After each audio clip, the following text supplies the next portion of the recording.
Hi friends, మీకు ఈ video నచ్చితే ఈ వీడియోని లైక్ చేయండి, సబ్స్క్రైబ్ చేయండి. గాయత్రి దేవి అక్కడికి వచ్చి చెంపలను పగలగొట్టి తిలోత్తమకి నరకం చూపించి ఉంటుంది. అందువల్ల గాయత్రి పాపే గాయత్రి దేవి అని తిలోత్తమ నయని వాళ్ళతో గొడవ చేస్తూ ఉంటుంది. అక్క, నీకు దమ్ముంటే ధైర్యం ఉంటే రా అక్క రా అంటూ తిలోత్తమ నోటికి ఇష్టం వచ్చినట్టు గాయత్రీదేవి ఫోటోని చూస్తూ నిలదీస్తూ అరుస్తూ ఉంటుంది.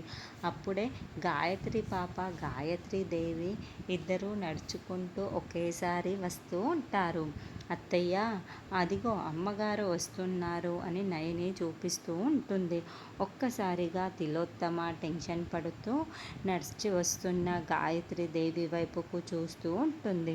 అదేంటక్క, గాయత్రి పాప వస్తుంటే అమ్మగారు వస్తున్నారు, గాయత్రి ఆ అత్తయ్య వస్తుంది అని అలా చెబుతుంది అని సుమన అంటుంది.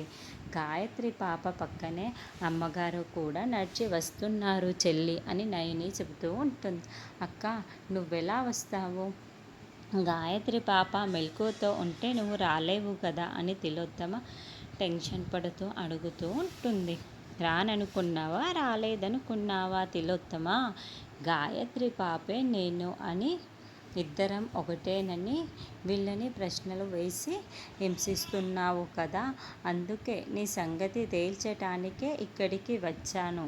ఈరోజు అటో ఇటో తేల్చే వెళ్తాను అని గాయత్రీదేవి తిలోత్తమకి వార్నింగ్ ఇస్తూ ఉంటుంది.